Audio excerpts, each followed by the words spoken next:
This is the last of the 3 videos that I was able to do, CG Kid. It was actually one sitting together, and this was probably the best part of it because I got to talk to him about what depression is like for him. Depression for everybody is different. For me, it's one of the major triggers for a relapse or for anything addiction-wise because I want to numb it. I want to take that fuck it all pill and I want to numb the shit. And addiction allows us to do that, and it ruins everything around us, but it gives you that numbing. And for a lot of people, I think that depression is a huge trigger factor. So here's CG Kid and I talking about what depression is like. Again, Philip, you're one of my best friends. I appreciate you doing these all with me. And, you know, the time that we got to spend again last time that you were out under the circumstances weren't necessarily the best, but you know what? Made the best of it. Love you, man. What's depression to you? Oh, God, it's just horrible. It's like, it's not really feeling sad. It's different. How? It's like self-hatred. It's much more like hating myself. It's much more of an anger thing than a sadness thing. You know, I just feel disgusting. All the shame-based thoughts. Like when I think of sadness, I think more of like feeling guilty. When I think depression, I think more of like feeling ashamed. Right. You know, like guilty is like I feel sad because something happened or something I did, and then depression's like I'm sad because I am who I am.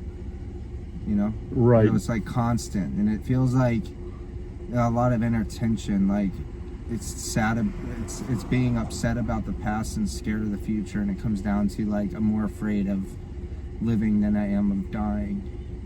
Mm-hmm. And I'm afraid of any kind of responsibility because I know, like, because I see myself as a bad person, I'm just going to screw it up. So it's like laying in my room all day was a way to avoid responsibility. I'm not even responsible to act like an adult when I walk to my car and walk back, you know? Mm-hmm. Because I didn't deserve any responsibility. I had no purpose, and I didn't deserve a purpose. Because, you know, that's the thing. Like, it was, like, very avoidant, and it felt like nobody really could understand. I think people can understand when I'm sad more than when I'm depressed. Do you think people understand depression? Like, if you tell somebody that you're depressed, do you think that they actually get it? If they've been through it, yeah, but if not, no. If they haven't been through it, like, how like, did you go to somebody ever when you were going through depression and saying, hey, I'm depressed, they didn't get it? Like, what would they do? Like, how would they talk to you? I just know because I didn't get it. I didn't get depressed until I was like 27. So there was a lot of years where I thought I got it, but I didn't. And like, what I didn't get was how chronic it is. At least in my case, I didn't understand that it's like, even if they take action to feel better, there's a chance that they'll still be depressed. Even if they do what I do, they'll still be depressed. There's nothing that will fix it. Right. It's a very hopeless thing when you're actually in it. And it's not like you just feel hopeless. No, it's actually like being hopeless. It's not like just, oh, I feel hopeless because I tried everything. No, it's like you literally did everything you could for like a month and it's still not better. Right. And I didn't understand that part of it, the chronic nature. And it's almost like, I always looked at it like a race or a marathon that you had to outlast it almost. Because eventually, if you keep trying, at least with me, I've found eventually stuff that would like help break through, whether it was meds or something would help. If it was changing my environment, whatever it was. Yeah. But like when you were depressed, like how hard, like in the beginning, did you try to like get happiness back? I tried everything. Nothing worked. How quickly did it exhaust you from trying? I never gave up, really. I always tried, and then sometimes I'd get burned out, but for the most part, I was always trying and nothing worked. Sometimes I would try the wrong type of things, like sex or spending money. Mm-hmm. But sometimes it's the right things, like going back to school, going to support group meetings, working out, and nothing worked. Diet and exercise didn't work and it didn't cure your depression? No, not at all. If anything, it made it worse. Really? Yeah, because then it's like, you know, when you're depressed, it's like you're upset about the past, and when you go to the gym, all you can think about is how much you let yourself go. You don't think about your future goals. You don't think about where you're going to be, and you don't believe you'll ever get there. So it's like you'll keep letting yourself down at the gym because you'll make a commitment to go 4 times a week. You'll miss a day, and all of a sudden it's like you're beating yourself up for it, and then you miss them like 2-3 months, and then going back, it's like it's so hard.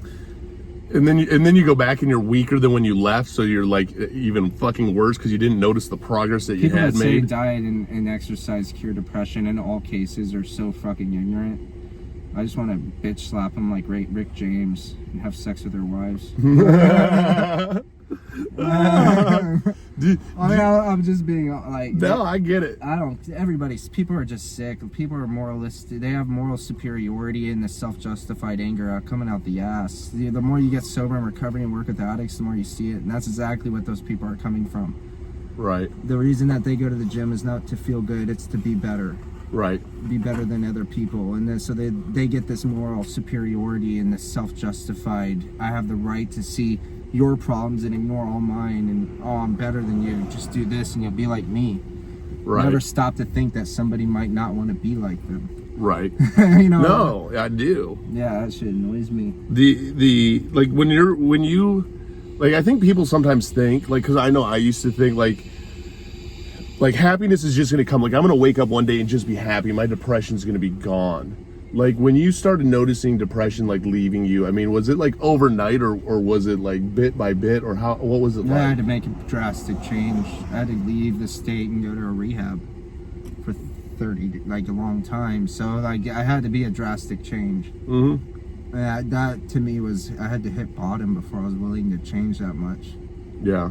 And I had to also reach out for help. That was a big difference. I had to tell other people. You do, and you, because you get beat down by those guys that are like, just work out, or those guys that are like, just go to support group meetings. You get beaten down. Or they even tell you just go get meds. You get beaten down by that so much that you get afraid to reach out because you follow their advice and it doesn't work, and then they kind of make you feel like a moral failure. That apparently this works for them and it don't work for you. The bottom line is like freedom of choice is such a relative concept, whether it's psychologically or financially or both, or even physically. Mm-hmm. We don't all have the same freedom of choice. It's like people say you can choose to be happy. I don't get that. And then when I don't get it, they almost make me feel like I'm a failure for not being able to understand how somebody can just choose to be happy. If I could just choose to be happy, wouldn't I just choose to be happy all the time? Right. Why would I ever not choose to be happy? We're all trying to be happy, and some people psychologically have more freedom to do so than others. And the ignorance of people is just like, they believe that freedom of choice is not relative. They think it's linear. They think because I can choose to be happy, you can too. So rather than celebrate somebody's recovery from depression, they take that person's recovery and they use it to judge everybody around them, saying, well, my friend did this. Right. And that's where you get to a point where you don't want to reach out for help. That's why it's important to reach out to medical professionals or somebody that actually has been through it. Because if somebody's been through it, it's a lot different for me now. I used to be one of those douchebags. Mm-hmm. That's probably why I get mad at them, is because when you get mad at somebody, usually you see yourself in them. And there's like an ignorant side of me that thought people could choose to be happy. Yeah, I mean, especially when you read a lot of like, the thing that and I haven't even ever talked to anybody about it, like, because I'm a huge believer in like self-help books and stuff like that. Like I like Tony Robbins, I like Gary Vee, I like a lot of that stuff. But the one thing I also don't like is that the way that even depression and stuff is looked at with some of the motivational speakers even out there, and some of these huge influencers out there of like, hey, you just need to do it. Well, there's some days I just need to take a fucking shower and I can't. You know, I just need to, like, it's a little bit more of a process, and there has to be, I think, that understanding, that human connection of being like, okay, I get it. You know, and almost somebody to celebrate the victories with, because we don't know how to celebrate our recovery almost, I don't think, when we're depressed and we're coming out of it, to fully celebrate like these little victories or those little reminders of like, dude, look how far you've come. Look at what you've done so far with yourself. You know, even our spouses, I don't think, always realize that. Like having somebody to root you on along the way. Absolutely. This fucking helps. And I don't think doctors even always fucking do that, because they're just... A lot of these motivational speakers think success is only externally quantified, when really it's an internal concept. And for me, at least, they think it's based on how much money you have. And I bought into that. Like that was what helped me collapse to where I was, you know, I still have my affirmations that I do. I still have my goals and all that, but it was so much of it was like money based. You know, it's so like, much of it was money is prestige it's based. a fine meaning of life to make money, but when it harms other people or consumes you, that's when it becomes a problem. And I see people being consumed with how much money they have, and it stresses them out, and they're miserable. That, or they are happy with how much money they have, and other people are getting harmed. Because the bottom line, the way I've always, like, I've seen it is like some guy with a billionaire is celebrated, but we never stop to think that his empire is built on poverty. He's relatively more rich Than everybody else. It's not that he's super rich. It's like relative to everybody else, he's rich. Right. So I see an empire that's built on suffering. When you have like children who are dying from heart disease and their parents have to watch because they can't afford treatment that would cost this guy $1.50. Right. You know, it's an empire built on poverty and horrible things. So that's where money, I think, it can start to harm other people when you're greedy and sucking it out of like the economy and hoarding it. But it's like that's a respectable addiction. Right. We love those people. We celebrate them. It's a success story. It's a success story. We love the people that oppress us. These are the people that are giving those speeches. And I'm like looking at the people that say, just do it, just do it. You know, those people that are rich, I see them as just as sick, if not more sick, than the person they're preaching to. I agree. You know, a person that they're preaching to is harming themselves, and that's their choice. But, you know, a lot of these guys with quote-unquote success are harming other people. They'll charge like $2,000 for a seminar and leave you with more questions than answers, and they're like kind of jerking the carrot on the treadmill. Well, I look at I look at even a lot of the motivational speakers when it comes down to that too. Is a lot of it's like going to a lot, and I hate to say this because it sounds like a fucking asshole thing to say, but it's in a lot of cases going to like a psychologist where you have an anxiety, you're struggling with anxiety attacks, and they tell you, like for me, it was like, well, you got to focus and practice your breathing. What the fuck, motherfucker? That doesn't work for me. If I work on my breathing, I'm hyperventilating. Yeah. What other coping do you have? Like you go to these seminars and they hype you up and tell you, you know, don't sleep and just focus on your goal. But there's no actual tools and coping and ways to do it or tools to use in a sense other than a bunch of hype. Yeah, but it's like, you know, they think that you're important for what you do and not for being a human being, which human beings are important because the odds of us being born on this planet are, we didn't do it ourselves. And how many sperm cells are there in a nut? Like 5 billion? Yeah. And we're on this rock that just happened to appear out of nowhere, made all these atoms form cells that are living things and create a multi-cell organism like humans. Like just being human, you are important, and there's not enough affirmation of that. It's more of like, oh, you got the greatest blessing of the universe, but now you need more. And it's like pumping people up with bullshit, you know? No, yeah. But rather than, you know, appreciate where you're at and do what your heart commands you to and face pain and see it as a challenge to grow, you know? And if you're doing what you love, you will face pain to protect and do what you love. Like, that's important. But a lot of it's like, do as I do, be like me, you know? And I'm not like you. I'm not going to burn myself out because I need to be important. I find importance within. It's not based on like other people's standards, you know? Yeah, no. If it was, would I truly be successful? No, because then the external world dictates how I feel. If I'm making a lot of money, I feel great. If I'm not, I'm a loser. And it's funny because it's like my mentality has changed so much that like, because I've had years where I've made phenomenal money. I mean, phenomenal money. And even for California standards, phenomenal money. And I was never even happy then. And like now it's like my biggest goal is like, what is contentment and balance to me? You know, like truly figuring out, like I want my bills paid. I want to do the nonprofit. I want to watch this thing grow. I want to change lives.